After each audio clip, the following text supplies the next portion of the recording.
తీసుకెళ్ళాలని ప్రయత్నం చేయడం, దాని మీద ఏంటి మీ అనాలిసిస్? రిషి గారు, అందరికీ నమస్కారం. నమస్తే. ఒక ఎన్నికైనటువంటి ప్రభుత్వానికి 60 నెలలు అడ్మినిస్ట్రేటివ్ చేయడానికి ఒక కాల పరిమితి ఉంటుంది, పాలన చేయడానికి. ఈ 60 నెలల్లో రేవంత్ రెడ్డి నేతృత్వంలో కాంగ్రెస్ పార్టీ తెలంగాణలో అధికారంలోకి వచ్చి ఒక 31 నెలలు పూర్తి చేసుకుంది. అంటే ఒక 50% వాళ్ళ టర్మ్ ఆఫ్ అడ్మినిస్ట్రేషన్ పూర్తయింది. అయితే ఎప్పుడైనా సహజంగా అధికారంలో ఉన్నటువంటి పార్టీ ప్రభుత్వాలు ఏం చేస్తాయంటే వాళ్ళ పైన ఒక ఫీడ్బ్యాక్ తీసుకుంటారు. ఈ ఈ 50% టర్మ్ లో, ఈ 30 నెలల కాలంలో ప్రభుత్వ పనితీరు ఎలా ఉంది అనే దానిపైన ఒక ఫీడ్బ్యాక్ తీసుకుంటారు. ఫీడ్బ్యాక్ ప్రధానంగా ఒక 2 సోర్సెస్ నుండి వస్తుంది. ఒకటి ఇంటెలిజెన్స్ నుండి వస్తుంది, రెండోది ఏజెన్సీలు అంటే సర్వే సంస్థల నుండి వస్తుంది.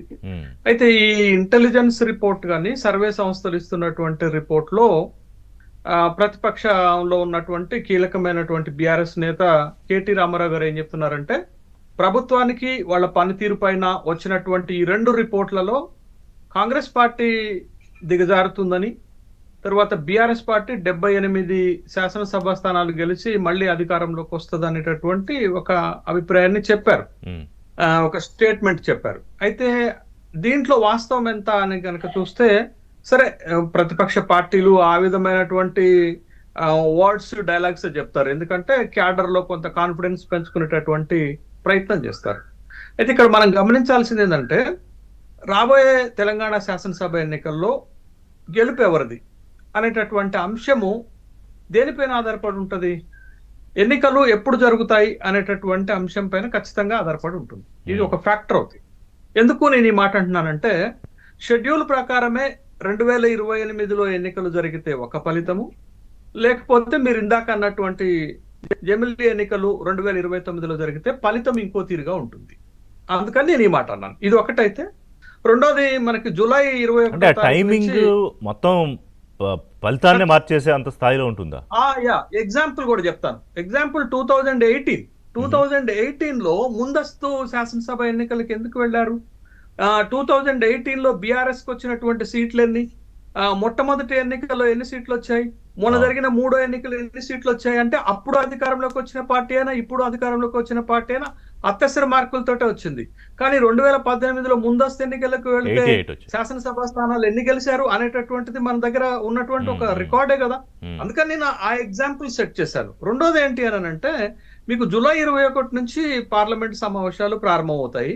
మళ్ళీ 131వ రాజ్యాంగ సవరణ గనక మళ్ళీ వచ్చేస్తే జరిగేటటువంటి పరిణామం ఏంటది? డీలిమిటేషన్ జరుగుతుంది, తర్వాత మహిళా బిల్లు వస్తుంది.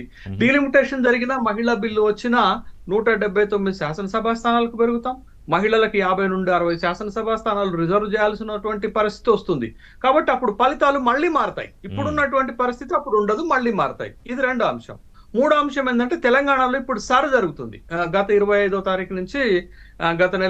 తారీఖు నుంచి సర్ అనే కార్యక్రమం జరుగుతుంది. మీరు ఎంత లేదనుకున్నా అటు బీహారు, బెంగాల్ ఎక్స్పీరియన్స్ చూసాము, ఇప్పుడు ప్రత్యక్షంగా తెలంగాణ పీపుల్ సర్తో ఉన్నటువంటి ఎక్స్పీరియన్స్ చూస్తున్నాం. నేను నా ఓటును నమోదు చేసుకోవటానికి సర్వ తిప్పలపడాల్సి వచ్చింది. అయితే ఇక్కడ ఈ సర్ కూడా ఎన్నికల పైన ప్రభావం చూపడుతుంది. ఎందుకు చూపడుతుంది అంటే, దరిదాపు నాకున్నటువంటి అంచనా 3,38,00,000 తెలంగాణ ఓట్లలో సర్ ద్వారా ఒక 50 లక్షలు పోతాయి. చనిపోయిన వాళ్ళతో పాటు చూస్తే 50 lakhs మోరే పోతాయి. పోయేటటువంటి ఓట్లలో ఎక్కువగా మీకు దళిత్ ఓట్స్ ఉంటాయి, ఆదివాసీల ఓట్లు, గిరిజన ఓట్లు ఉంటాయి, మైనార్టీల ఓట్లు ఉంటాయి. బట్ ఈ సెక్షన్ ఎంత కాదనుకున్నా కాంగ్రెస్ కి కొంచెం ఫేవర్ ఉంటుంది. కాబట్టి సార్ అనేటటువంటి కార్యక్రమం ద్వారా ఎంత లేదనుకున్నా మీరు చెప్పిన వర్గాల తాలూకా ఓట్లు ఈ ప్రక్రియను అర్థం చేసుకుని ఆ ఓట్ని ప్రొటెక్ట్ చేసుకోలేకపోవడం వల్ల పోతాయా? ఉంది రిషి గారు, చాలా హార్డ్ గా ఉంది. చూసా ఐ అగ్రీ విత్ యూ. నిన్న మాకు కూడా ఈ చర్చ జరిగింది, ఎస్ఐఆర్ ఇంత కాంప్లికేటెడ్ గా ఎందుకు ఉంది అనేది.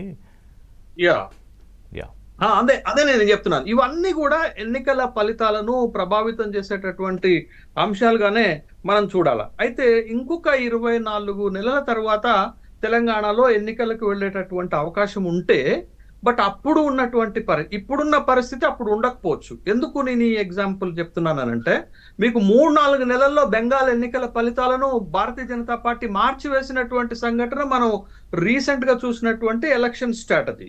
అయితే ఇక్కడ ఇప్పుడు నుంచే పార్టీలు శాసనసభ ఎన్నికలకు సిద్ధపడుతున్నట్టుగా కనపడుతుంది. శాసనసభ ఎన్నికలకు కంటే ముందు తెలంగాణలో మీకు కార్పొరేషన్ ఎన్నికలు ఉన్నాయి. దాదాపు 1 కోటి మంది ఓట్లేస్తారు. అంటే 1.5 కోటి జనాభా ఉన్నటువంటి ఎన్నికల్లో 1 కోటి మంది ఓటర్లు ఉన్నటువంటి ఎన్నిక. తర్వాత జడ్పీటీసీ, ఎంపీటీసీ ఎన్నికలు ఉన్నాయి. వీటి తర్వాత మనకు ఒక క్లారిటీ వస్తుంది. ఏ పార్టీ బలం ఎంత, ఏ పార్టీ ఏ పొజిషన్ లో ఉందనేటటువంటి ఒక అంశం పైన ఒక క్లారిటీ వస్తుంది. అయితే ఇప్పుడు పార్టీలు ఛాలెంజ్ చేసుకుంటున్నటువంటి, సవాళ్లు చేసుకుంటున్నటువంటి అంశాలు మనం చూసాం. ఏంటి అంటే ముఖ్యమంత్రి గారు చాలా కాన్ఫిడెన్స్ గా చెప్తున్నారు. ఏం చెప్తున్నారంటే 2034 వరకు మేమే ఉంటాం, మేమే కాదు నేనే అధికారంలో ఉంటాను, 10 సంవత్సరాలు వాళ్ళకి అధికారం ఇచ్చారు, 10 సంవత్సరాలు మాకు అధికారం ఇస్తారు అనేటటువంటి ఒక ఎలక్షన్ ఒక స్ట్రాటజీ, ఒక స్లోగన్ ని తీసుకొస్తున్నటువంటి సందర్భం. ఇంకో ఛాలెంజ్ చేశారు ముఖ్యమంత్రి గారు, చాలా ఇంట్రెస్టింగ్. ప్రతిపక్షానికి ఈసారి ఆ హోదా కూడా దక్కనేను అని అన్నాడు. ఇది మనం గమనించాలి.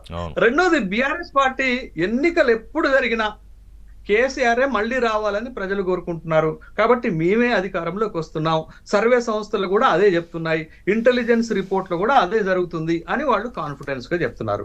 మూడో పార్టీగా భారతీయ జనతా పార్టీ వాళ్ళకి 2 సార్లు అవకాశం ఇచ్చారు, కాంగ్రెస్ కి 1 సారి అవకాశం ఇచ్చారు, మాకు 1 ఛాన్స్ ఇవ్వండి అని చెప్తూ ఇటీవల జాతీయ అధ్యక్షులు నితిన్ నబీన్ సిన్హా తెలంగాణకు వచ్చినప్పుడు ఓ మాట చెప్పారు. బెంగాల్లో ఎట్లయితే గెలిచామో తెలంగాణలో కూడా అట్లనే గెలుస్తాం. బీహార్ ఎన్నికలప్పుడు అన్నారు బెంగాల్ ను కొడతామన్నారు, బెంగాల్ అన్నారు నెక్స్ట్ టార్గెట్ మాకు తెలంగాణ అన్నారు. అంటే తెలంగాణ పైన ఒక ఫోకస్గా భారతీయ జనతా పార్టీ వచ్చిన సందర్భంలో ఈ 3 పార్టీలతో పాటు రాబోయే ఎన్నికలను ప్రభావితం చేసే, ఫలితాలను ప్రభావితం చేసే చిన్న పార్టీలు కూడా ఉన్నాయి. మీరు ఎంఐఎం తీసుకోండి, లెఫ్ట్ పార్టీలు తీసుకోండి, ఈ 2 పార్టీలు. రెండోది టిఆర్పి, తెలంగాణ రాజ్యాధికార పార్టీ తీసుకోండి, తెలంగాణ రక్షణ సేన తీసుకోండి, ఈ 2 పార్టీలు. తర్వాత కొత్తగా మళ్ళీ పునరాగమనం చెందుతున్నటువంటి టీడీపీ తీసుకోండి, జనసేన పార్టీ తీసుకోండి, ఈ 2 పార్టీలు. ఎంతో కొంత తెలంగాణ రాజకీయాల్లో కూడా బలం ఉంది.